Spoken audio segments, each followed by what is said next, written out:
Welcome, everybody, to another Wine and Comics pairing show. I am Dave, and I'm Dallas.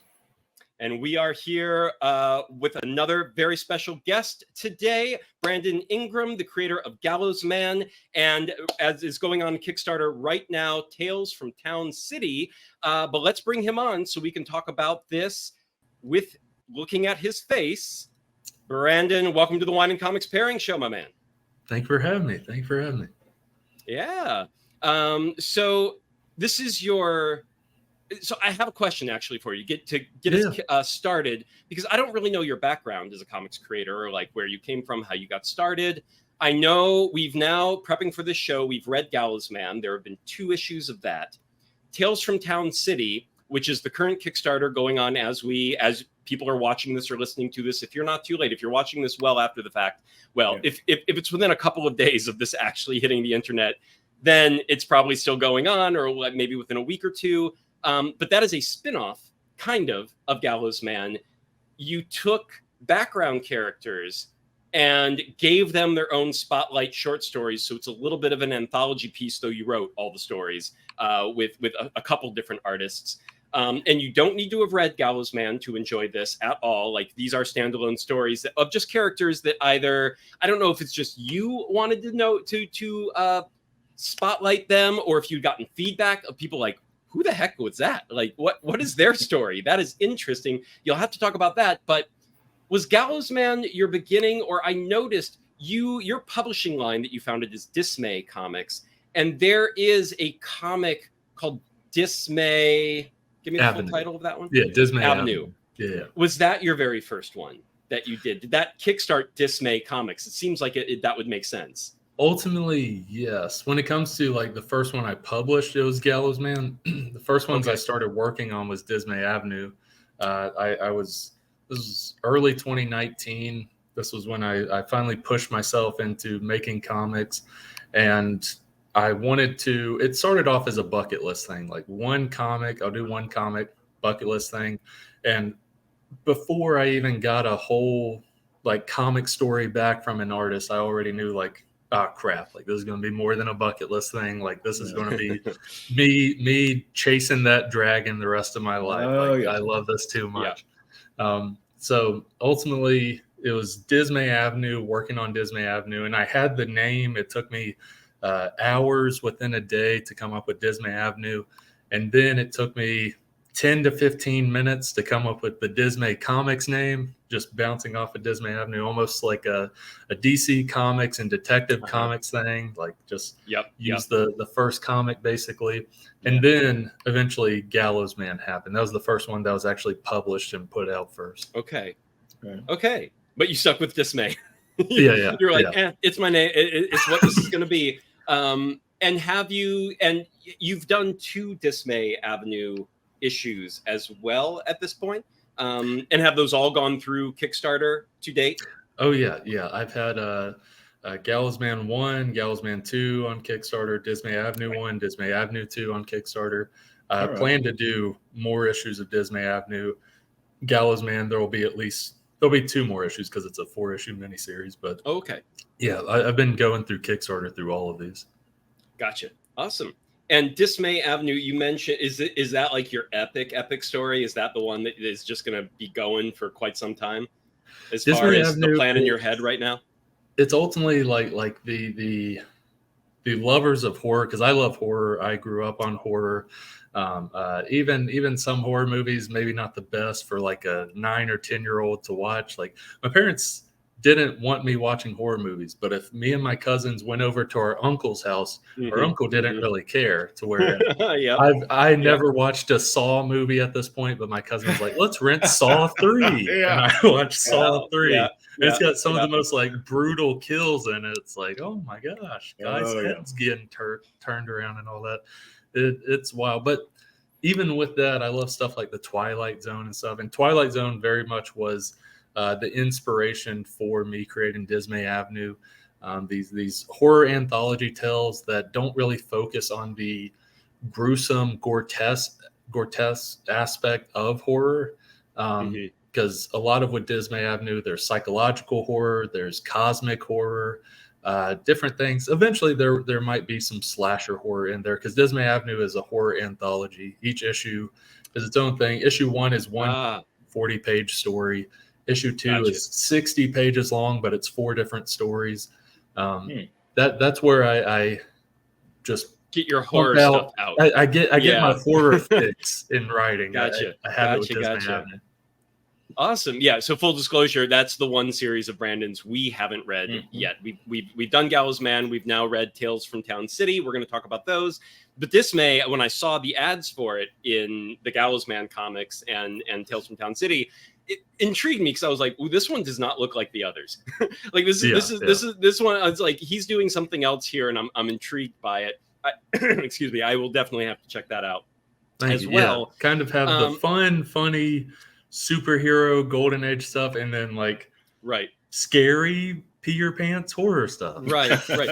Although I will say, as much as Gallows Man and Tales from Town City is not scary in any way, shape, or form, there is a very blackly there's a blackly comedic gruesomeness that is throughout these comics. And we're going to talk about that because I think that is kind of the standout selling point, or run away, and it's not going to be for you, but one or the other. It's the unique element here that really takes you aback the first time you read it. And you're like, oh Jesus, right, Gallows Man, crap, I was not quite ready for this. So we're going to get to that in a minute, but I did want to say one thing. I feel you on so I wasn't allowed to watch R-rated movies growing up until, like, my parents were like, not until you're 18. Like, they were sticklers for it. So, but then I would go over, we would visit relatives, and we never lived that close to our relatives. So it was only like we'd go visit them for it was our yearly vacation was always to Michigan to go see our relatives, our extended family. And we would, my aunt and uncles would always have like Alien, RoboCop, Die Hard, like all the good classic 80s and 90s, like R-rated movies. And they just had them live. And so we would go down in the basement, and the adults did not want to bother with us. That, like, my parents, it was their time off from parenting, I think, too, where they were just like, we have the family here. You're not allowed to watch R-rated movies, but honestly, we're not going to pay attention. We're out for 2 weeks. And so we'd go down there and be able to watch all these movies that they had on DVD or VHS or whatever it was. And they also, I remember at the time, my aunt and uncle were the first family to have, HBO, like whatever that premium TV, whatever they called it back in the day, and that was new. So then they would show the unedited, not the network version, where it was like, these were the real movies as you would see them in the theater. And that was a new thing at the time for TV. So we could always just turn on HBO, and I got my horror fix for the first time then. I could not do horror movies when I was young, though. They scared the shit out of me. I was like, I was fascinated by them. I would keep coming back, but I could not finish. Like, I couldn't finish Nightmare on Elm Street. I couldn't finish Poltergeist. I couldn't finish, but I would watch them and then, like, cover my eyes and eventually leave the room at some point. I could never make it to the end of one of those. But then I became a huge horror fan later in life. So, yeah, I feel you on all of that. But so back to you. Kick us off. So what you want to be a writer, you are a writer. Do you know where that passion comes from? And the second half of that question is, why in God's name comics? Why did you decide to try that of all things? So please let us know. So ultimately it was one of those things where, like, in grade school, like I was going through middle school, high school, like didn't really think I cared or had anything with writing at that time. But it wasn't until later into high school, I had a composition 1 class, and I got an award at the end of the class that was most improved in writing at the end of the year. And so ultimately what that award is basically, I was a sucky writer, and by the end I'm a little less sucky. Like, that's basically the award. But I guess it did something for me. But still, I didn't write even after like that. Like, it wasn't until after high school where, at that time, I was really thinking about like joining some film groups and stuff, and I wanted to get into writing because I was doing some Dungeons and Dragons here and there with buddies and stuff. And I like storytelling. That's always a common thread right there. It's wanting to continue that storytelling aspect. And so I was writing like little short film scripts. And it was mostly horror at first. It was mostly short horror film scripts. And just writing that, and it just expanded. And as I was writing these, as I got more and more into writing, I then like looked back and saw like, yeah, I kind of did like writing growing up. Like I remember I still have it in 5th grade. My first published book, basically. I wrote this story, and my mom did the illustrations because she's an art teacher. She's an artist now. But she did the illustrations for it. And I was 10 years old, 10 or 11 at the time, in 5th grade. And the book was called Danny's Journal. And the reason I bring this up is I feel kind of bad for my mom at that time, because I look back, I read this thing recently, like within the past year or two. Yes. It's basically just a ripoff, like a B version of Texas Chainsaw Massacre. And it's a 10-year-old, your 10-year-old son writing this, like this like gruesome stuff that's happening, and this character who's like in a psych and yet ward she's supportive of your creative interests. Exactly, right? Exactly. So it's like she's like, she definitely consulted with some psychologists, right? But yeah, exactly. Deep inside, she's like, okay, I might have to be concerned. I'm going to hold that thought. She's like, let me see what's in there before I get What's even worse is it's not like I told her like what to draw or anything. Like she did that. What's worse is I had and still have very bad handwriting, and for this in-school publisher type thing, I gave her my papers and she had to rewrite it. So she knew everything in the story. And so I'm just thinking like now, like, oh my gosh, what are her thoughts? Like what is going on with my son or whatever? But very, very thankful for that support. So I mentioned that in that, like at an early age, I must have been interested in writing, but didn't realize it till much later in life. So yeah, I was writing the horror scripts in college and stuff, and started writing feature length scripts. Started writing those, was getting into that, was entering different screenwriting contests and stuff, getting good feedback. For some of the horror stuff, I won like small contests and stuff, but just great feedback. And ultimately, The Gallows Man, that was like the first feature length script I wrote. It was a feature length film script. And it was one of those things where, like, in Hollywood standard, this is a cheap movie to like my idea, Gallows Man, you can make this under $1 million, because that's how I'd want to see it. I want to see it be version of this. In Hollywood, that sounds cheap. In Brandon's eyes, I'm not going to see that amount of money in my life. So it was one of those things where, like, and also at the time, like, ever since I was 7 or 8 years old, I've been into comics, and I like read comics regularly since high school. It was one of those things where, like, I want to like show these stories, as well as like I love comics. Like I want to learn more about it. So I spent like a year or two just like diving deep into YouTube, like reading interviews, like all this stuff of like making comics, basically, because I was just I had such a passion about it, and it ultimately led to eventually early. Around February of 2019, I met Jim Kruger, who is the writer of Justice. He worked with Alex Ross on that with DC. He's also the writer of Earth X for Marvel and a bunch of other stuff.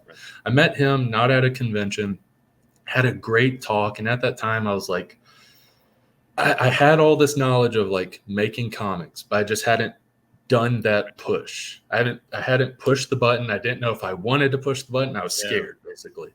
And through a 10-15 minute conversation with him, like it just pushed me, because I had the typical fan stuff. I was like, what's it like working with Alex Ross? Like that type of stuff. Obviously.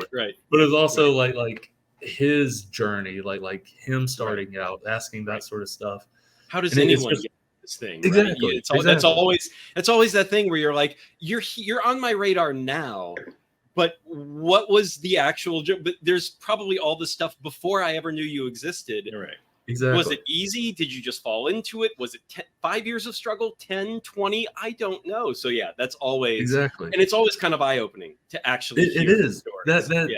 that like 15-minute conversation we had, like it was so eye-opening and it was so inspirational to where like in less than a month after that conversation, like I was on DeviantArt, like just going through pages, like spent dozens of hours, like finding the artist that I wanted for this one horror book, this one Dismay Avenue horror book.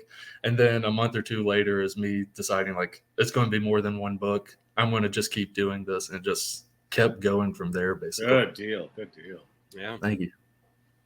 Yeah. So what were some of your comic book influences in terms of once you moved into finding the artist and, you know, that visual you had in your head, if you had a visual in mind, what were some of your influences going into making those decisions? So I'll first mention like the specific inspirations or what I wanted with like that first comic, the Dismay Avenue comics. And then I'll mention like comics as a whole, like the inspirations I have.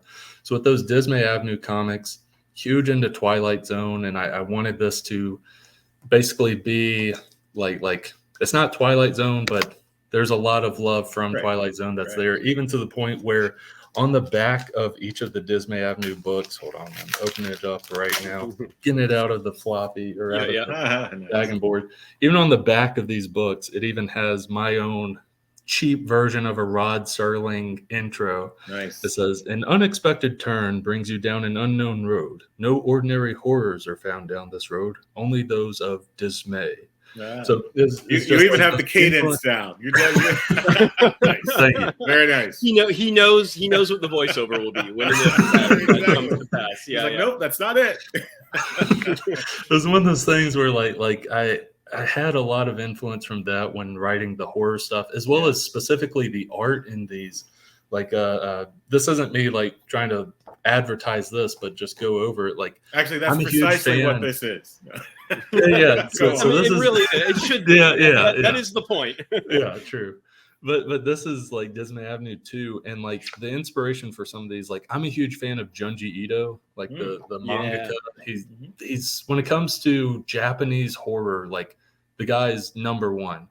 And the art that I wanted for the first story within Dismay Avenue was that, because the story is very much like a Junji Ito type story, to where I found Gaetano Matriglio who like can do this like perfectly, the Junji Ito stuff. I'll turn to one page in particular where it's like, holy crap, this is like some weird stuff that Junji Ito would do, like even like the crazy monster type stuff, like stuff. Just the wild stuff. He's got some good like Bernie Wrightson to his stuff too. Yeah. It was one of those things where like I knew from the beginning, before I found an artist, that's what I was looking for. And then the next one, raw horror, it's more like painter, surreal, like kind of atmospheric in a way. And then the other one is kind of more contemporary art style / a little bit webtoons. That's what I was going for. And the last one, this one, even before I wrote the story, I knew what I wanted the art style to be. This one, I wanted like a Dr. Seuss type art style, because it goes in a weird direction as the story goes along, but just kind of like cartoonish, like Dr. Seuss, like Archie art style, kind of. Block style, nice. I had all that in mind when making that initial comic, Dismay Avenue, and then found those artists. When it comes to comics and comic creators that have been the biggest inspirations for me, obviously Jim Kruger, through the conversations that I've had with him, but simply when it comes to reading, I would say comics somewhat, but also just as a creator, Kevin Smith is a big influence and inspiration for me. Like it's the classic story. Like when you point to Kevin Smith of like indie guy making it big, or basically like you can make something like you can make this thing, and like you don't have this extreme budget, you don't have this Hollywood budget, basically like the indie the poster child for indie stuff, basically. Right. Kevin Smith was that then went on to be able, if he wanted to, occasionally he would dabble in this, but the bigger budget stuff, the what was his Bruce Willis action movie that he did? Cop Out. Like Cop Out. Yeah. That was him. Yeah, that's right. It was him. Now, he basically came on record being like, yeah, I really had to do it once. I probably will never do it again because it's so not me. It's like, it was really hard for me to do something at that level.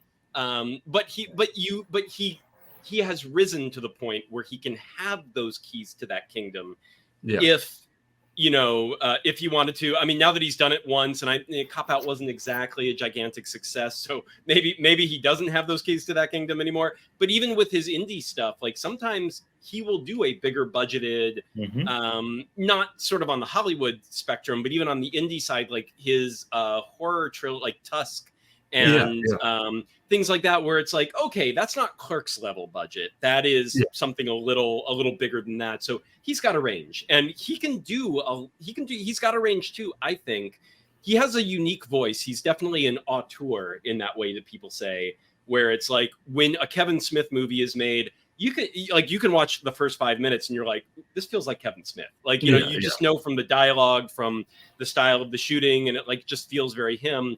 But he still can take that style, that voice of his, and stick it into different genres or genre blends. And it works. I mean, I think more often than not, it works really well. So, and I think to your point, Brandon, he was only given those keys to the kingdom, as you're saying, Dave, because he spent most of his early efforts and energy in proof of concept, figuring out a way to stamp his style in whatever sort of modest way he could, so that it was satisfying, it was fully realized, and it was, as I said, a proof of concept. So I definitely see that's sort of your aim as well. You have this sort of, feasibility factor, which you seem to be walking into every project with. So I think that will bode well for your future, for sure. Thank you. And just with I guess, like, hyping up Kevin Smith even more, I guess, just some of the stuff, specifically the Clerks movies, have been an influence, at least on not horror, I was about to say horror, humor. Not saying that's all my humor is the Clerks movies, but what's interesting with stuff like that is you can not have a lot of stuff happen in a movie, whether it's actions or whatever, where ultimately the driving force of the movie are these conversations that people are having that make you laugh or make you think or make you angry or whatever it may be. Like it's the situation, the characters, it's the core of the tale. Yeah, exactly. Well, I was going to say, one of the most curious things about reading Gallows Man was the pacing of the thing. And it really stood out as something that when I was reading issue number 1, I was just like, this is not like, this is moving at a pace. And even just panel to panel, page to page, you have this very, it's just so, and I know kind of your pitch for Gallows Man. Let's actually talk about Gallows Man right now. Let's go ahead and put that on the table. Then we'll move on to Tales. But so Gallows Man is essentially the Adam West Burt Ward Batman TV show meets Inglorious Bastards, I've heard your pitch for it, which I do think is that's true. It is that. Though I will also say, but it is more Kevin's, even though Inglorious Bastards is Quentin Tarantino, and he has a similar, obviously he came in a similar way that Kevin Smith did, starting super indie, super small, and then building very gradually from there. He has and he developed even more of a concrete style than Kevin Smith ever did in terms of Kevin Smith keeps experimenting. I feel like Tarantino was like, this works. I'll switch the genres, but this is just what I do. And we just switch. We'll mix and match the genres, but overall, you're getting a Quentin Tarantino film. Even the dialogue itself, you can tell, oh, this is Quentin Tarantino written dialogue, basically. Exactly. The first scene and the way he has static movement, the way static shots of someone having these long conversations, and you're sort of like, wow, and with the snappy dialogue, it's just like that's Tarantino in a nutshell. But then where the Inglorious Bastards and Tarantino comes in, that is not as much a Kevin Smith thing, is that Gallows Man has this it does feel like the Adam Ward comic. It's got this innocence, this old school campy, 4-color, golden age comic style, where it's like, these superheroes are superheroes. And, you know, it's almost like a little Archie comic style. Yeah. But then there are these just gruesome moments that come a little out of nowhere. And that feels very Tarantino in that way, where you're like, oh, these are just people talking in a cafe. And then then the guns come out, right? And it's and all of a sudden everyone's dying in like very visceral visual ways. They're like, whoa, I thought this was an indie slice of life film. What is happening? And similarly, I feel like that. And see, that's where Tarantino is different from Smith. Smith is, if he's going to do slice of life, he's just doing slice of life. Oh, yeah. And crazy stuff can happen. Maybe some gross stuff can happen, but he rarely will pull out, like if you're watching a Tusk style Kevin Smith, you get that feeling fairly, like he's laying the groundwork for that, where you're like, this is going to be a different mood piece for me. Whereas Tarantino will just be like, we're just doing the normal indie thing, and then blood, death, like gunfire, screaming, like suddenly out of nowhere. Once Upon a Time in Hollywood. Right. Exactly. And so definitely Gallows Man, I feel like it has this Kevin Smith, I would say you've got his pacing down on this, where there are moments where it's the heroes, they're doing their superhero thing. There is some gruesome, but then they go back and just have these like 20-page conversations with each other, where they're just sort of like talking about what's happening. And then the guy's kind of feeling this way, and he goes up. Then the other people he has this day job at a morgue that is, you know, in his civilian identity, he goes and has a day job at a morgue, which I think that's indicative of Gallows Man and the kind of humor you're looking at here, where it's like, it's played both for laughs and but it's kind of deadpan laughs. It's very straightforward. It's this very like, no, he has a day job at the morgue. It's just a day job. It's the humor of the situation. That's right. That's kind of the core of this piece, right, for sure. Yeah. And you will go on, like these Gallows Man issues are like, you know, 50 to 60 pages each thing. And yet so much of it will just be devoted to kind of them shooting the shit and sitting around. And that was something that took me a moment to get used to. And it's when you mentioned Kevin Smith, I'm like, got it. I was really into it by issue 2. And now that you mentioned Kevin Smith, I'm like, oh, that just makes perfect sense. That is what I'm reading here. That puts it all into context there. But what made you want, so is it your love of horror that also, like, where did the concept of Gallows Man come from for you? Why, and your whole approach and your whole, how you designed it, like, to the best of your knowledge, because sometimes we don't really know where our inspirations come from. We just kind of have an idea of what might have influenced it. But like, to your knowledge, where did this come from? Why Gallows Man, and why did you choose to make it this blend of super camp and kind of like just this black humor, gallows humor? Let's go ahead and say it, right? Precisely. It ultimately, before I worked it into a comic script where I could work it for a comic, whenever it was a feature-length screenplay, it ultimately, when I first wanted to write it, this was around when the Infinity War trailer came out, Avengers Infinity War, around when that came out, where superheroes are basically at the height in terms of box office, comics, all this stuff. Like, everyone is talking about superheroes. It's everywhere. And I love superhero comics. I love reading superhero comics, still read superhero comics to this day. I also love reading indie stuff, all kinds of comics.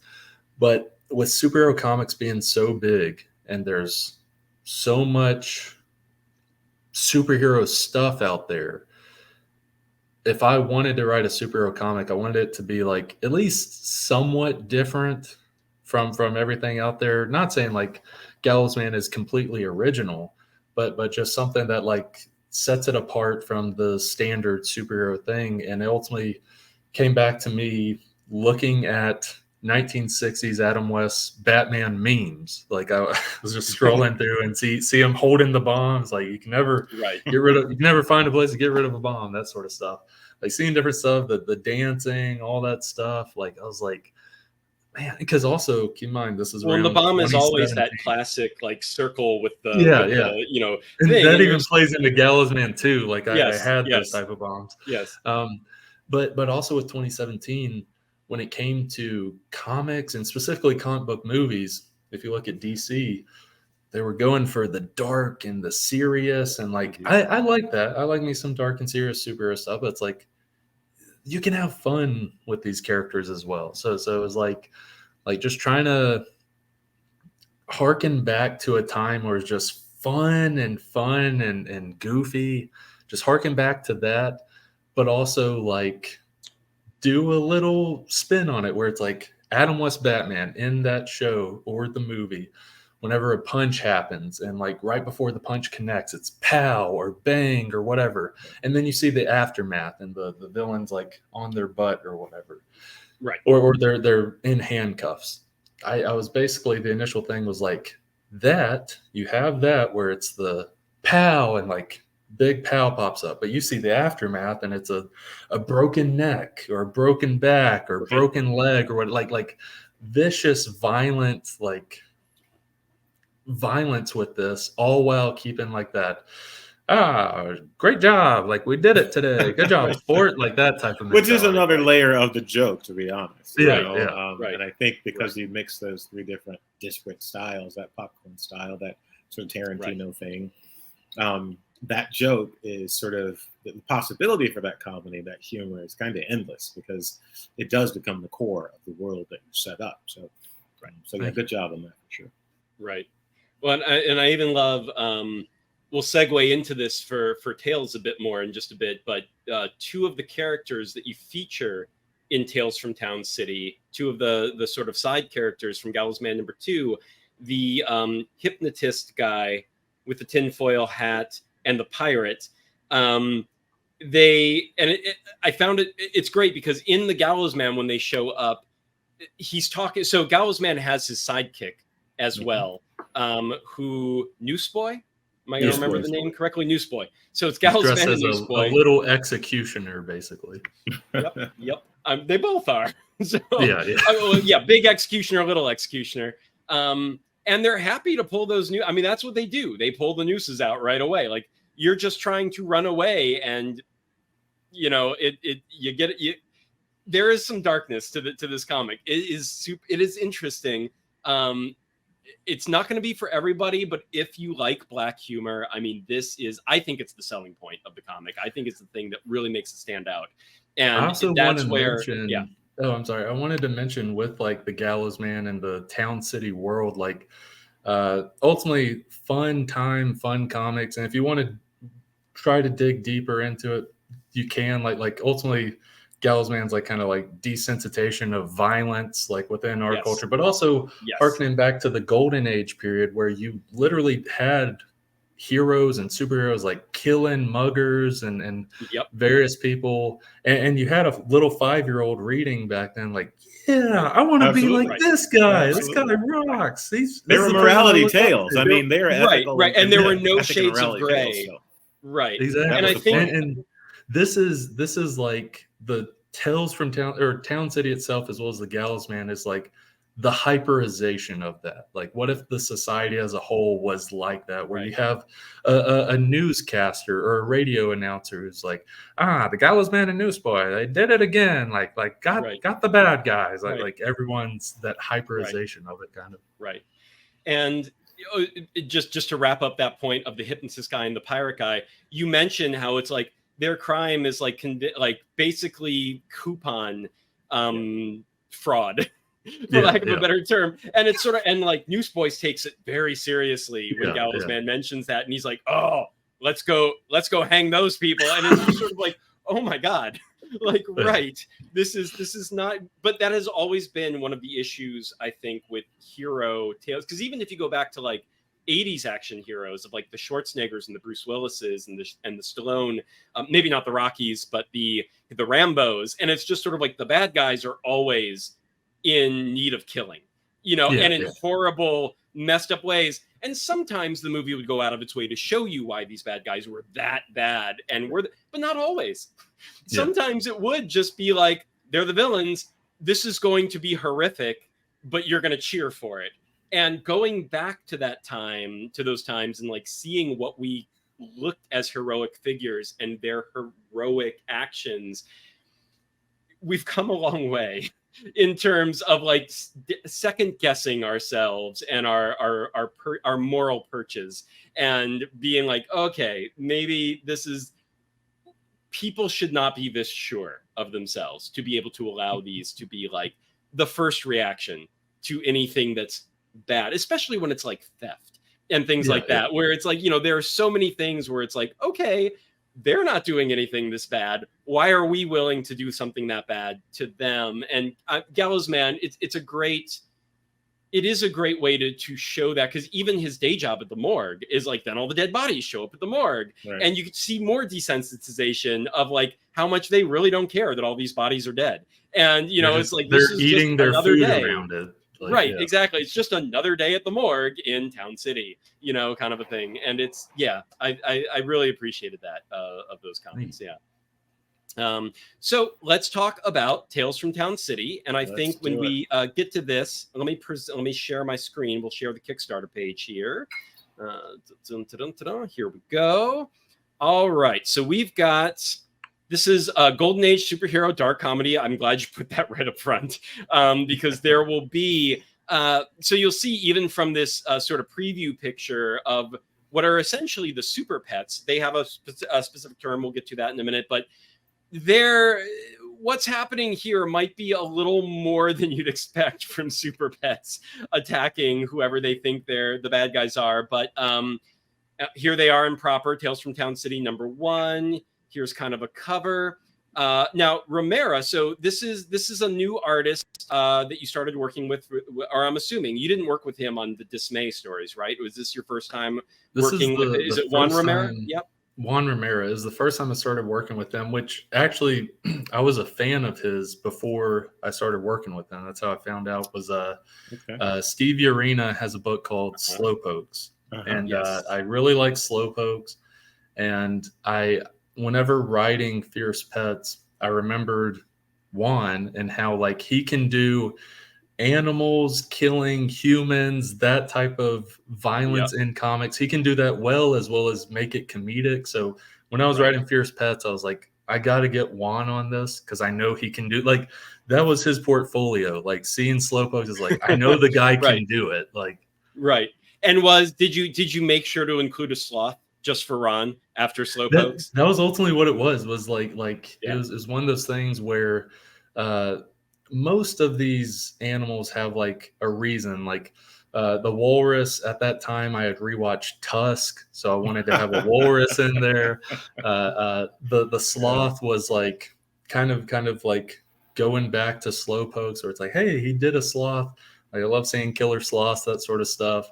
And then just having the weird assortment of obviously Hangmutt, because he's in the Gallows Man, but Hangmutt, a cat, a snake, a sugar glider, a butterfly, like all these other weird assortments of super animals that you don't always see, like this type of team.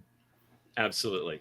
And just so everyone, and we did interview Steve Urena just a couple weeks ago and talked all about Slowpokes. So for everyone listening in, if you are unaware, Slowpokes is about fast-moving killer sloths. So that's awesome. Why we have it. And Juan is the artist on the 2 issues of Slowpoke so far. I'm assuming he's going to continue on with that as well. But yeah, it was really cool to see him doing killer animals again here. It's not the only thing he does. He does 2 stories in this. Yeah. So he also does these 2 guys. This is a cover not by Juan. This is by another artist. But our tinfoil hat wearing hypnotist, and then our pirate guy here. Yeah, Juan did the art of that one, and it was ultimately through working on Fierce Pets as well as rereading Slowpokes, I realized like Juan, yes, he's good with like the funny action, gruesomeness comedy, but I also saw he's good with just dialogue comedy, because I saw with his art, like when it comes to something like Tinfoil Hypnotism, the comedy, it's just dialogue, really. Like, it's not much happening in terms of an action in this story, but I saw through stuff he's worked on that like the guy can do emotions very well with faces, and that's key for something like this. Is if you're going to have something like this where it's mostly dialogue comedy, those faces have to emote well, and Juan does that amazingly. Yes, I agree. I do think this this story, even though it's the story that kicks off, but it's a great opener. It's probably my favorite story in the collection, personally. And it is because it's such a simple, straightforward story in its way. It again, kind of this one feels almost more than anything else very Kevin Smithy in that way, almost like Jay and Silent Bobby kind of a way, where you've got like those two characters. There's something a little maybe special about them, maybe not. That's kind of the interesting, like, the question with the hypnotist is like, is he a hypnotist? Does he have powers? You're not really 100% sure about that. But then you get to see them just going about this one thing they want to try and attempt to do, and they just do it for pages. And Juan does a great job of like the clerk and their interaction between the two and the clerk, because this goes on for pages of them just trying to hypnotize the clerk and get a discount on a coupon. And you're just like, what is this comic? What am I reading? But it's hysterical. It's wonderfully done. Thank you. Yeah, that's ultimately the thing with these is like I keep saying harkening back to the golden age, but like harkening back to golden, specifically silver age in this case, of just like comics being like dumb and silly, kind of like the irreverence. I mean, that's why that's why they became so popular. They were escapism. Exactly. This is definitely a slice of life into these two characters, which it's just apparently an ordinary day for these two sort of maybe not extraordinary guys. And I think you do a great job, particularly with the and the artist does a great job here with the expressions and conveying so almost the sort of indifference of a lot of the characters in the world, which, it's just kind of fantastic. So thank you. Job. Yes. And here we have the artist of Gallows Man, Helen. What's her last name? Helen Bolton. Helen Bolton. Okay. And so that's actually a question I forgot to ask you about Gallows Man. How did you and Helen meet each other or find each other online, or how did you come to work together? She was actually one of the first artists I worked with. Like just flipping back to this, she did that like Dr. Seuss art style horror in Dismay Avenue. So that was the first thing I worked on her with. And after working on her with that, I was like, oh, like this looks great. And then she did like a 1-page thing in Dismay Avenue 1, which was called Alternate Reality, which was basically what if humans and trees switch places, where you have trees chopping down humans, you have trees having a boneyard instead of like a lumber yard. Wait, what property? Which property is this? This is Alternate Reality. It's just a 1-page comic in Dismay Avenue. The first issue, the first issue of Dismay Avenue. It's just a 1-page thing in the very back of the comic. But yeah, it's that's awesome. It's the whole lumberyard thing, as well as you have like trees at the Capitol like protesting. They're like, save the humans, like that sort of thing. Right. So once I got done with working with her on both of those two little horror comics, basically, I saw that she was pretty adaptable in her art style, and I was like, hey, like, can I commission you to do a couple pages, like if you're interested in the Gallows Man? First, read the Gallows Man, see if you want to do this. I get if you don't, but see if you would be interested in doing this, and if so, I'd like to commission a couple pages just as kind of a test and see. And I got those pages back. They looked amazing. I was like, would you like to do this series? And she said yes. So I hired her for the Gallows Man and just been going at it ever since. And getting her to do like backup stuff like this and Tales from Town City, like making sense of names. Because she's the main artist in Gallows Man, I wanted her to basically do 4 or 5-page stories in Tales from Town City. It's kind of like a nod to Gallows Man. Yeah, absolutely. I see that. And as we can see here, this is the morgue, the Gallows Man. This is not Gallows Man in his civilian identity. This is his boss at the morgue. But this was also a great little touch, this backup story, just because it takes the characters we've seen die in issues 1 and 2 of Gallows Man, and we're like, and here's the aftermath in the morgue. Yeah, right. It also shows how cavalier everyone is about just these dead bodies at the morgue. And so, yeah, it was a great little addendum to what normally goes on in Gallows Man, and his boss, who's a piece of work in his own right. Yeah. And then we get, of course, to the cover or the main cover image. Which should be called The Secret Life of Vigilante Pets. Let's not bad. But the actual title, go ahead. It's an acronym. They have a superhero team name. Give that and explain for the audience here. So the story is called Fierce Pets, as well as the team is called Fierce Pets. And PET stands for, it's an acronym, Precise Ecosystemic Tactical Squad. Kind of harking back to those Wildcats days, the covert action teams. And just having that with this, it's a lot of fun. Just these animals slaughtering these poachers and stuff. Right. It's a fun little time. I will say too, I really appreciated that the pets throughout, they have a lot of dialogue, and it's all bark, bark, bark, meow, meow, meow, meow, meow, sis, sis, sis, sis, sis. It's like whatever they do, and they understand each other apparently. We have no fucking idea what they're saying. But it's a testament to your ability to kind of tell the story through the visual, which is in a visual sort of art form. So, and not all comic creators get that. Nope, you not should at all. be able to tell the story without any dialogue. And you could strip all the dialogue out of here. In some ways, the dialogue has been stripped out of here because all we get is bark, bark, bark, meow, meow, meow. So it's kind of like a placeholder.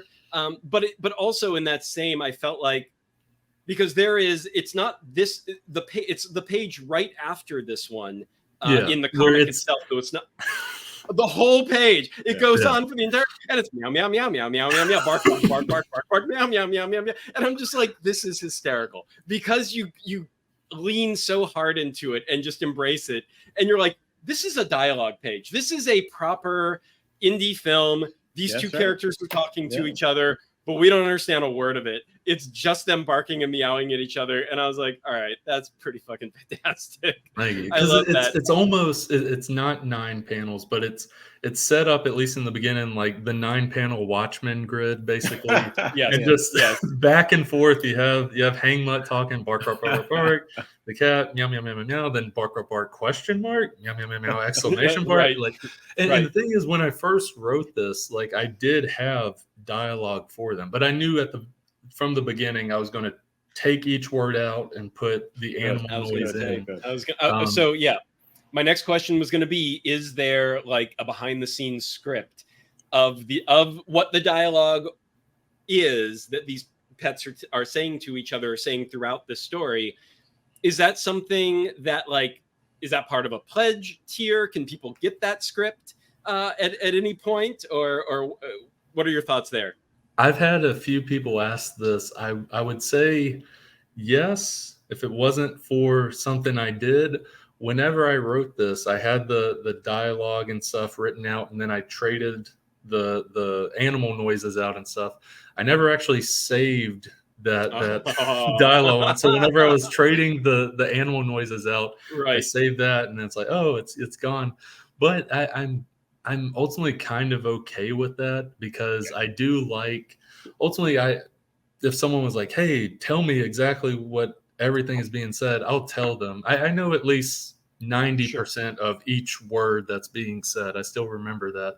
But I do kind of like where it's like Dallas was saying, like you can tell the story through the images, as well as like the images and the action that's happening, even though you can't understand like the walrus whenever he's like about to kill someone, he's like gar gar gar, and then like there's like a ...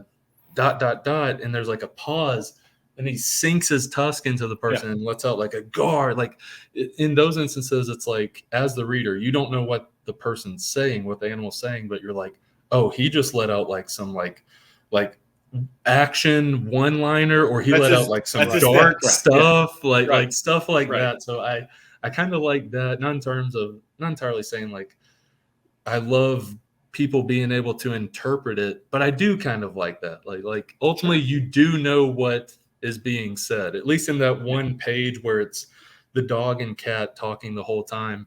You know, they're talking about a mission. They're about to go on that mission.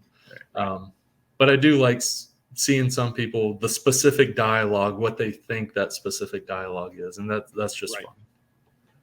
Now, and that brings to the next part of this pet story, the fierce pets, is of course the gruesome violence that comes alongside. So the sugar glider basically tearing someone's eyes out before the guy in that much pain just shoots his own face. You have, of course, the sloth in the background here, just chopping someone's top, scalping them / completely severing their skull and through the brain. Here's the snake chomping on someone there. So, and believe me, this is a tame-ish picture from a tame-ish page from this story. So it's, the one thing I will say, you at least gave, so these are poachers that they're attacking.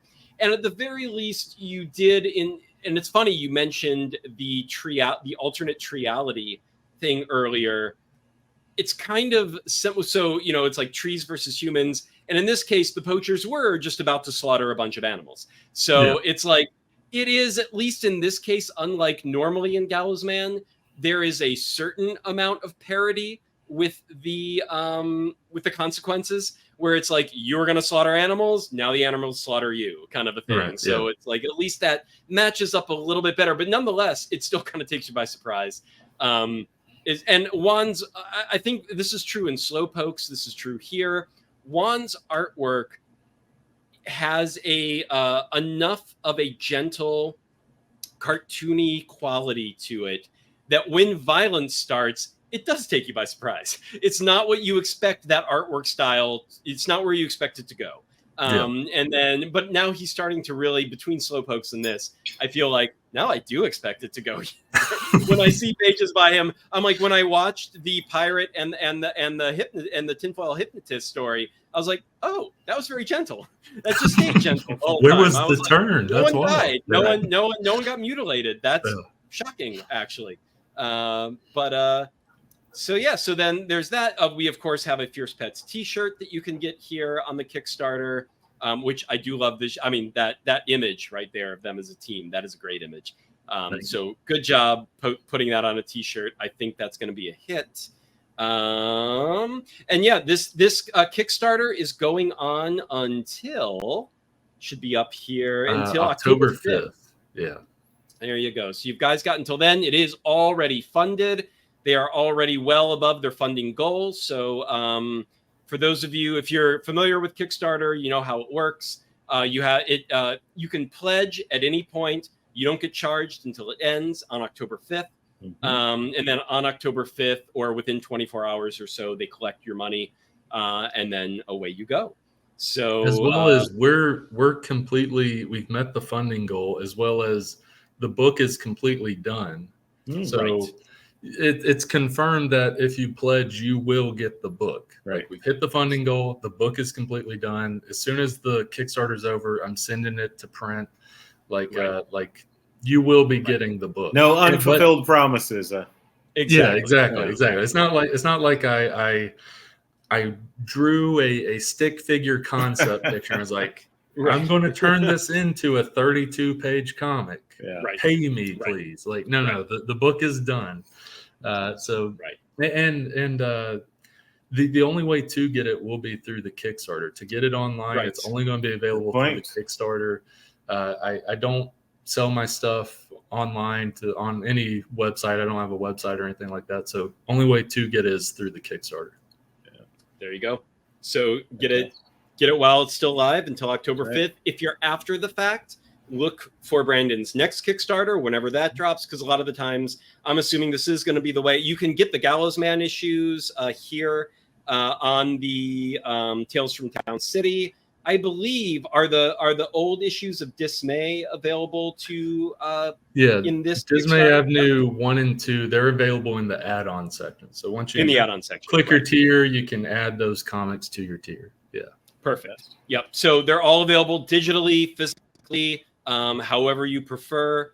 And depending on where you live, you might want to go digital to spare yourself Oh, the crazy international shipping. I I recommend. usually do that if there's a UK or Australian creator, Oh, yeah. and I'm like, yeah, I mean, I would love a physical copy, but the shipping is twice the cost of the book. Yeah. So I recommend, and probably just I like digital. started like singing this at the rooftops like over a year ago. I was telling people, like, if you live like in Europe or Asia or Australia, anywhere in there, like, just get a digital copy. If you just have to have a physical copy, okay, but just keep in mind you're paying more for the shipping than you are the book itself. If you really want a physical copy, that's fine. Like, that's all you. But if you just want to read it, just do the digital copy. You'll save a lot of money. I think for me, I usually finally buckle either with a trade paperback. Like, sometimes I'll eat the cost, even if the shipping is more than the trade paperback print cost. I'm still like, well, they're close. It's like, $20 for the trade and 25 for shipping. So it's like, all right, I'll bite the bullet on that. Or if it's like the final issue of a series and I can get all of them physical in one go, then sometimes I'll be like, all right, we'll collect this whole library of this guy's work, and get them all. Then it's one shipping cost for all of them. But when they're individual issues kind of trickling out here and there, I'm like, all right, digital's got to be the way. As well as what the issue is specifically, like, so here's an example. I bought original art from I bought that variant cover, like the original art for that. Thomas Tikas lives in Greece. He shipped it from Greece. Shipping was less than $20 for that. It's in a big box. It's an 11 by 17 piece of art. Less than $20 from Greece to here. The issue is United States shipping out. That's where it's pricey. Our post office likes to jack those prices up. So that's where priciness of shipping can come in, is if you live in a different continent or country and are buying something from the United States. Yep. So all things to keep in mind depending on where you are. Brandon's US, so it'll be a lot. That's what we're saying. We get to the wine? Americans, it sucks. Yes. Let's get start to the wine. the wine. Let's get to the wine. As you guys Mr. know, D. Brandon brought something along. I'm gonna go ahead and start because Dave started. You get started. Let's do our pairings with Tails, and then we'll move on to Brandon's. So with Tails, I decided to go with this guy. As you could see, it looks like a rosé. Glass has got some hand oil on it right now. Don't judge me. If you do, screw you. Don't care. And as you see, it looks like a rosé, but in reality, it is a Blanc de Noir, which is essentially a Pinot Noir. It's got some onion skin on it. If you guys don't know what onion skin is, then go check it out. I don't have time to explain. No. I don't even know what onion skin is. So you gotta explain that. Well, okay, we'll get back to that. But the grape comes from Stromberg. It is sort of heavily peppered with volcanic rock. It's a 40-year-old, what's called a Spatburgunder vine. It's often called a very elegant little wine. It is highly acidic. I shouldn't say that. It is medium acidic, medium, but on the palate, because it changes. It really does change on the palate. It does get worse. It's not that. It really does get worse. And it is a 20. Sorry, hold on 1 second. Give me 1 second here, guys. It is a 2020. As you guys know, anything that's sort of in that rosé kind of realm, you got a good 5 years, I say. I'm sure there are going to be some people out there who seriously disagree with that. Yeah, some people, when it's a rosé, they're like 1 year max, no matter what. But some rosés they get interesting. They don't go bad. They just get different as they age. And you can like that, but it doesn't taste like, but it's true for all wine. As it ages, an old wine does not taste the same as a young wine. It never does. Even the ones that, age beautifully, quote unquote, they're demonstrably different 10, 20 years later than they were when they first hit the market. So same thing with a rosé or a white. Like, they don't go bad if they're well preserved, if they're well taken care of. They're not no direct sunlight, temperature controlled, blah blah blah, all that fun stuff. They will age well, but they will change. Right. And that's going to be taster's choice at that point. It's very true. So yeah, that is the Schafer-Frohlich 2022 Blanc de Noir. The reason I chose and where in Germany is that from? This is, so did I write it down? Let's see, this is it is Spatburgunder, sorry. Grape from the German region of Nahe. Nahe, okay. That's kind of new to me. All right, good deal. It's a Weinbiet appellation. And onion skin, back to that. Yeah, it's basically just a measure of sort of a translucency on the wine. So like a yellow onion skin kind of a thing is you how get a yellow to a red to a pink to a blush. Right. And the reason you can see the color of that. It's not very red. Not at all. It's very, I mean, that's a light rosé. That is not I don't know. That's it is touch the skins. Yeah. It's a lovely little bottle. And so the reason I chose this is because the world you're crafting here in this latest piece, Brandon, it is really accessible. I always say that rosé is probably one of the more accessible sort of classes of wine because it is generally considered that kind of brunch wine. And it's, sort of in layman terms, it seems like a hybrid between a red and a white. In reality, it's not. But I think what you do by blending that old world poppy sort of style with those Tarantino, Kevin Smith kind of influences, with real nice sort of bloody gore. I think it's a well-rounded experience, and this is a well-rounded wine. I'm not a big rosé guy, but again, technically speaking, the vintner does not consider this a rosé, so I will get on board with that. So yeah, great job. I dig it. Awesome. Right. Now, fascinatingly, me and Dallas do not talk about these choices before we get on the show, so we never know what the other person is. Did you pick a rosé as well? No, but I did go German. All right. So I went German, and for me, probably a similar logic, but I went extra complex with it. I went extra confusing and complex, and I went with Riesling, German Riesling, but the reason I went with German Riesling, and this is where the educational section of the Wine and Comics Pairing Show is going to come in. So children, are you ready to learn something too fucking bad? We're doing it anyway. Here we go. We are going to talk just a touch on why Riesling, because Riesling is one of those grapes that it comes in a bajillion different styles.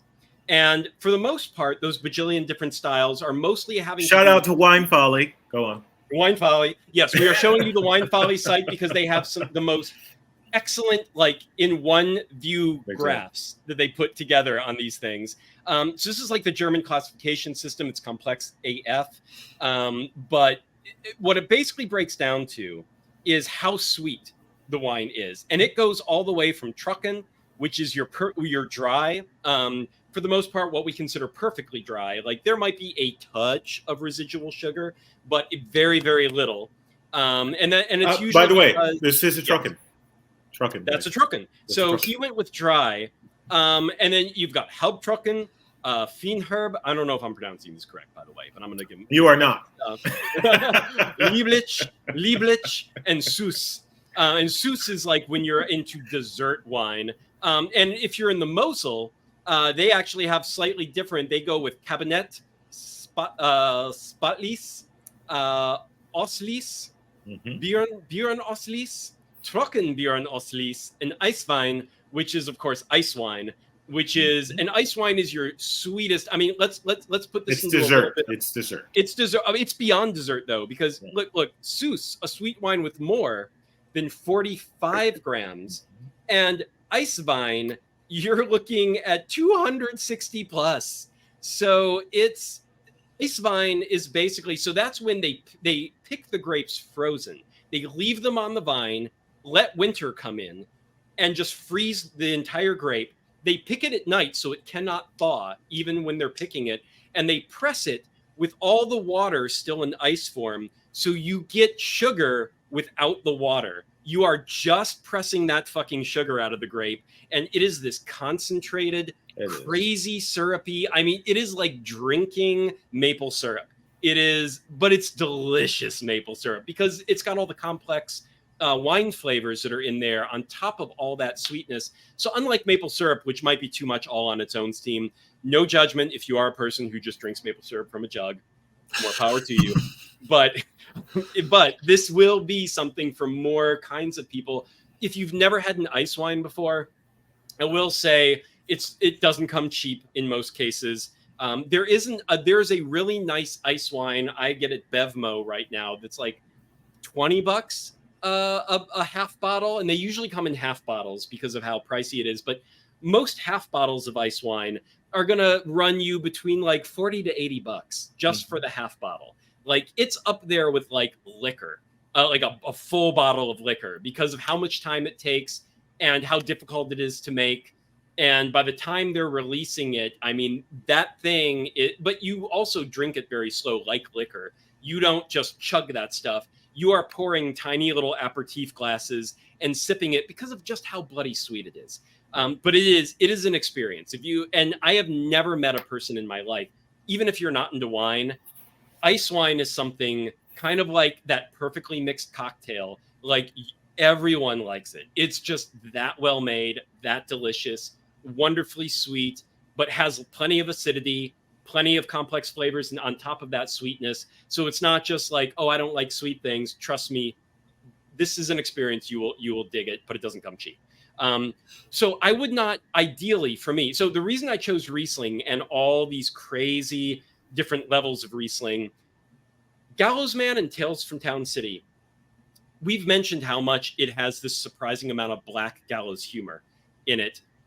And everyone's mileage is going to vary on just how funny or not funny that comes across to them, because sense of humor, it can be a very subjective thing.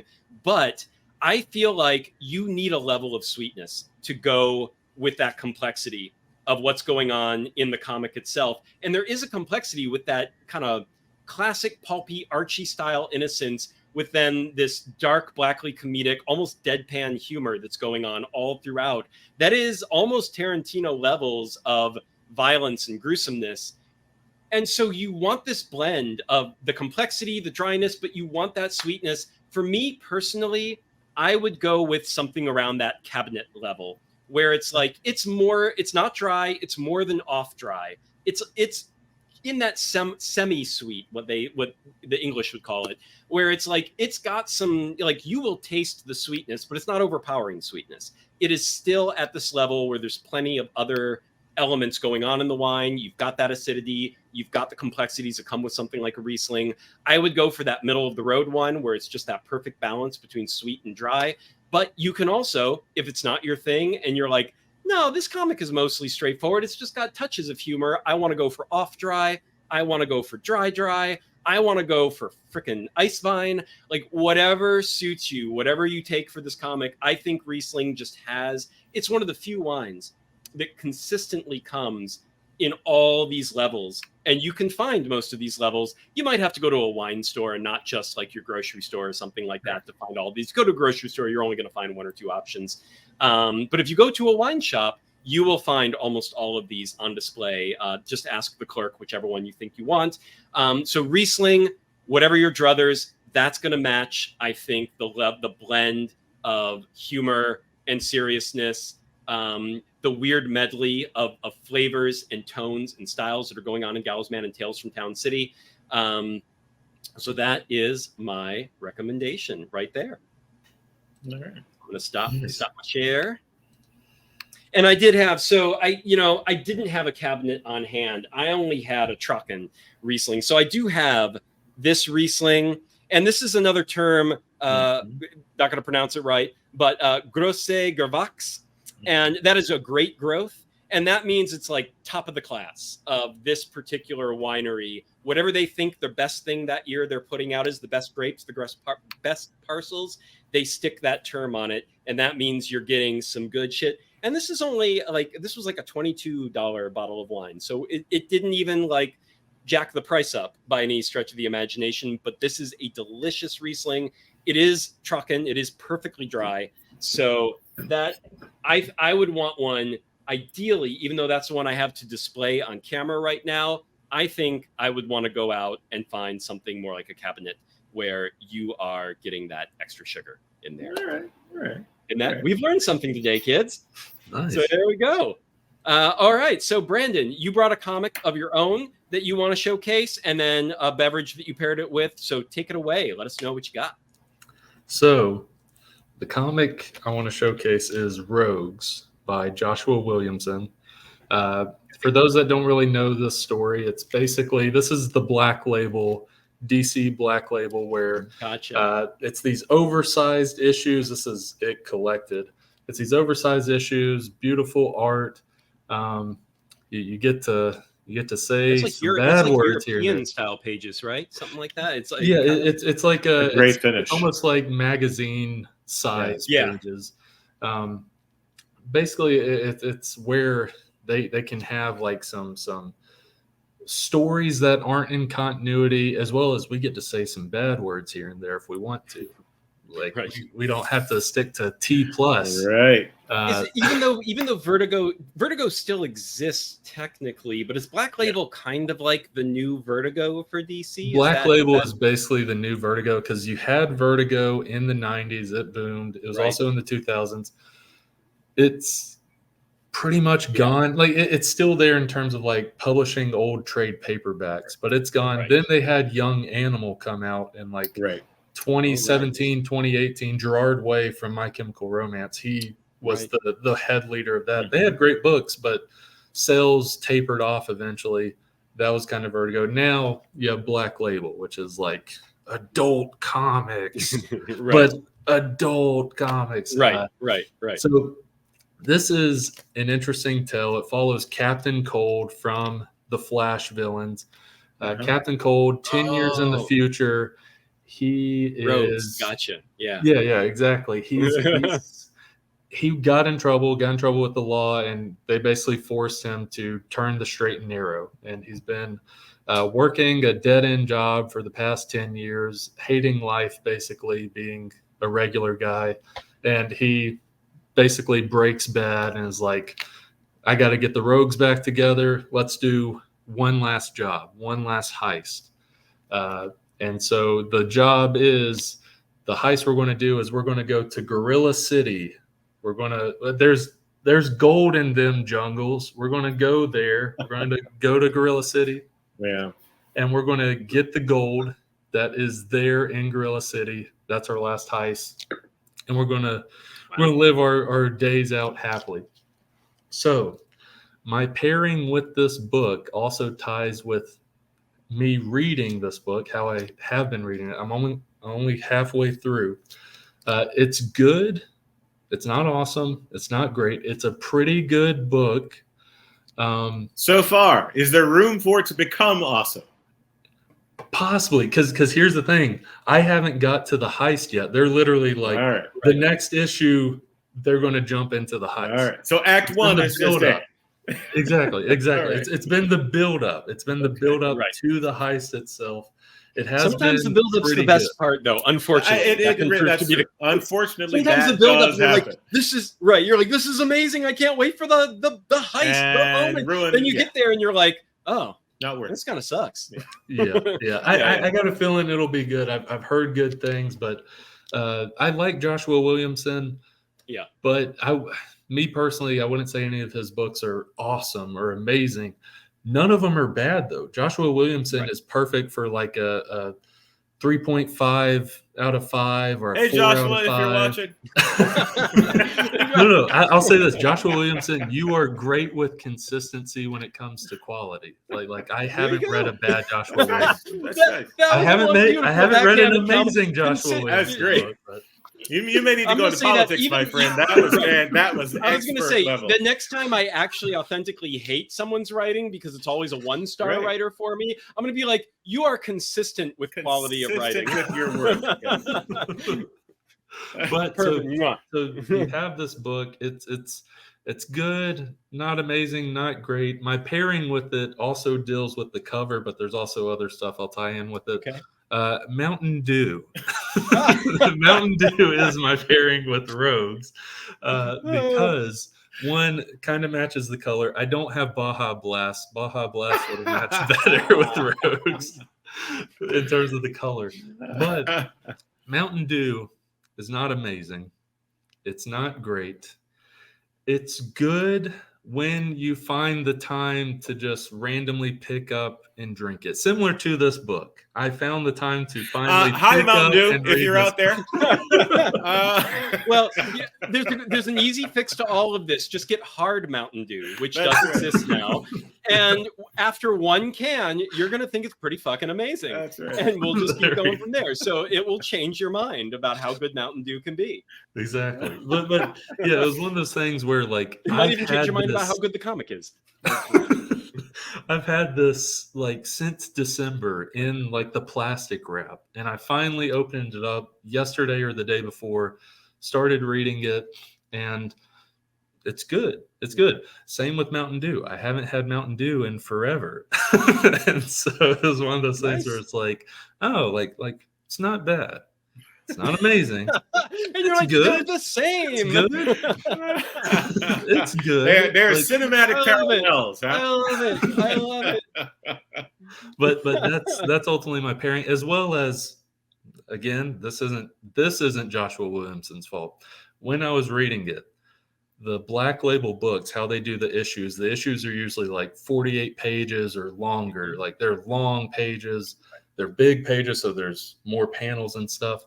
I was a little bit sleepy when I started reading this. Okay. So Yeah. I busted out the Mountain Dew to keep me awake pick a me little up, bit while reading it. So that's my pairing for Rogues. Fantastic. It's Mountain Dew. It's not bad. It's not amazing.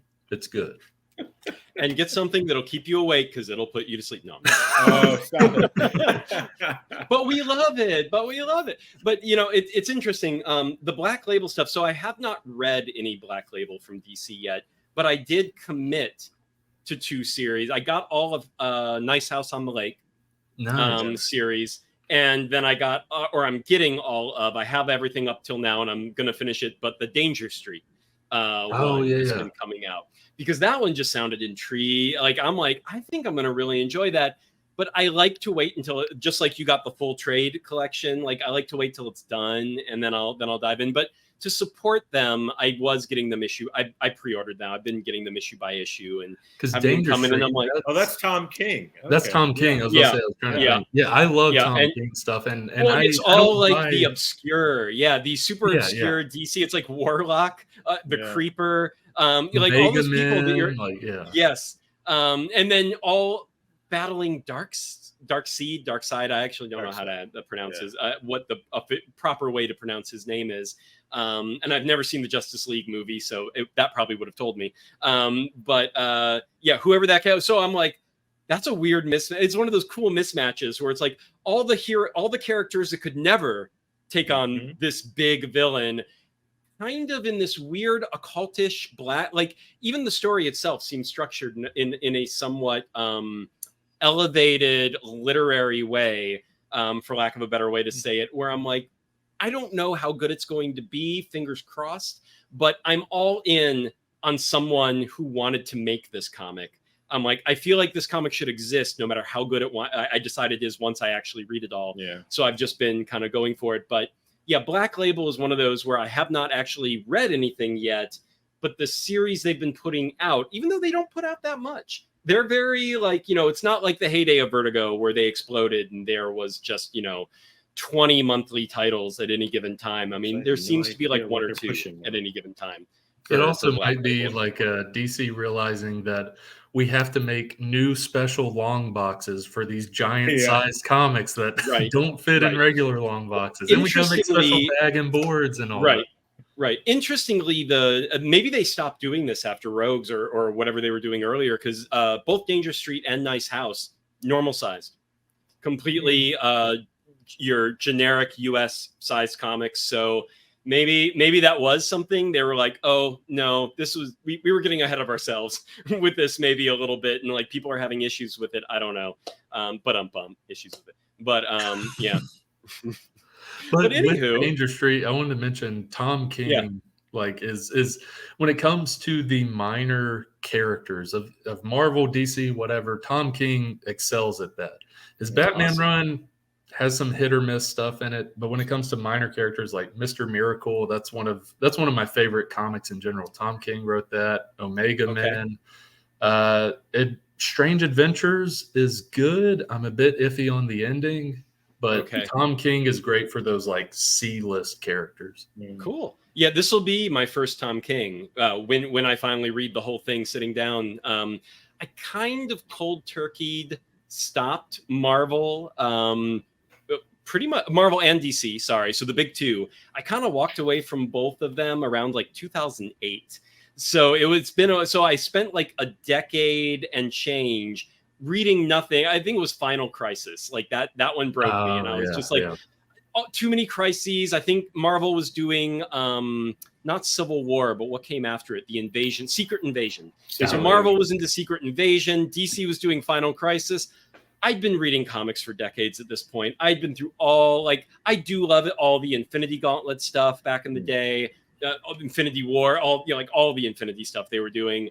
I liked a lot of the DC crossovers up, but then it got to the point where for me, I had just been through the churn, been through that cycle a few too many times. Well, and I was like, I'm done. I'm good. During that period, there's so many events coming out with both sides of it to where you're going to face event fatigue eventually. You are. For comic readers have been reading that stuff like recently. Marvel hit that back in 2017. So it still happens. It still happens. And I think for me, one of the things that I still think DC, I mean, they've kind of walked this back a little bit, but DC was the first. They actually succeeded for the first time. Any major comic company was able to do this with iconic characters. They replaced Hal Jordan with the Kyle Rayner Green Lantern. They replaced Wally West was the Flash at one point. Like, I mean, for a long time running, like no one was asking for Barry Allen to come back. For like 20 years. No, to the point where no one was asking for the original characters back again. Like they did it. They actually next gen their iconic characters, and it stuck. And even Green Arrow had started to do it with the son of Green Arrow. Not quite to the same level, but it was like to the point where they even had these like annual, the new Flash, the new Green Lantern, and the new Green Arrow would team up like once a year for a little while. And then all of a sudden, right around the time I was quitting, they were bringing Hal Jordan back, Barry Allen back for whatever God knows reason that like no one could even remember who he was. And like the people currently reading, most of us couldn't. And then, bringing Oliver Queen back is great. So I was just like, you know what? This was interesting because you were going new places with these characters, but now it's again, that cycle, it's became so cyclic. And I'm like, are you really just going to undo everything you've ever done? Yes. There were a couple characters, a couple events that were sort of sacrosanct where it's like, nope, these characters never come back. Like we've done it once or twice and we're sticking to our guns. And they hit this time in the 00s where they were like, nah, fuck it, bring everyone back. Like we're so desperate. Let's just undo everything constantly. So I did kind of quit. And so I missed a lot of these new writers all through the 2010s who were kind of coming up. And it's only now that I'm going to be reading them for the first time and seeing what they got. But it'll be interesting. I'm excited for the Black Label ones. I think those stand a chance of really floating my boat.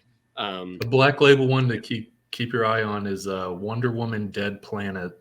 Both a great story and amazing artwork. The artist / writer is Daniel Warren Johnson, who is also a name to look out for. Yes. His stories, artwork are amazing. I got all of Do a Powerbomb. Limited series. So yeah, I do love him. He's very, very good. I know they were planning a Wonder Woman Diana's daughter. I'm not sure. I think it was Christian Ward. was on board for that. I don't know if it's come out yet. That's the one I'm looking forward to. Don't think so. That's the first I've heard of Dead Planet. I have not heard of that one yet. But all right, good deal. Well, thank you once again, Brandon. Let's just repeat, guys. Tales from Town City on Kickstarter as we speak until October 5th. Go check it out. You should have a couple after this episode drops. You should have a couple weeks to go over there and get that. And if not, just follow Brandon on Kickstarter, and you will get alerted when the next Kickstarter drops. At which point you can get the back issues digitally, physically, whatever you like. And actually, the one last question about Tales I didn't ask you. There's at least going to be one more Tales from Town City that's planned, correct? After this There's one, going to be at least 2 more. Yeah. And I'll go ahead and say with the second issue, it's going to be 2 stories. It's going to be one longer story that's going to follow Bertwald the butler from Gallows Man, fighting ninjas in Town City. I'm able to tie it pretty well, and it's pretty funny. It's a fun time. You even have Bertwald be like, ninjas? Really? Yes, really. This is a never-ending kind of engine. I will say. Well, if you play your cards right, you could sink, you could swim on this thing for the next. I mean, years. Nazis and ninjas. It's kind of like if you do one, you might as well do the other. Right. You might as well go there. But also, and I am intrigued because the butler is another one of those side characters that you're like, what is? Well, the two sort of supporting. In the, I forget what they call it, not the Batcave version of where they go. You have a name for their little hideaway. The guillotine. The guillotine, yes. I knew it was something worth mentioning. So the guillotine, when they go there are these 2 people that are always sort of helping them in the. And I'm always like, who are these 2? It's also like a stuffy little, like it's behind a bookcase, but it's like. It's not that. It's a room. It's a hovel. It's basically you carved out a little area. Right. Basically. Right. Yeah. Awesome. All right. Well, thanks for coming on, Brandon. It was great talking with you. Good luck on the rest of the Kickstarter. We'll let you know when this episode drops, and we'll be sure to tag you on all the social medias and all that fun stuff. Yeah, and Brandon, I'm sure we'll see you again soon. But let's say, thank you. I've got a couple of people who are quite interested in Tales. Who I mentioned it to them the other day, and they're in love with the world. So great job, my friend. Thank you, man. Thank you. All right, guys. Awesome. Well, ciao for now. Goodbye, everybody. Thanks for watching or listening if you're listening to this as a podcast. But try watching it. There's a lot of visuals that we usually show on these things. So if you have the time to watch a video, watch the video. That's right. Ciao for now, everybody. Bye, guys.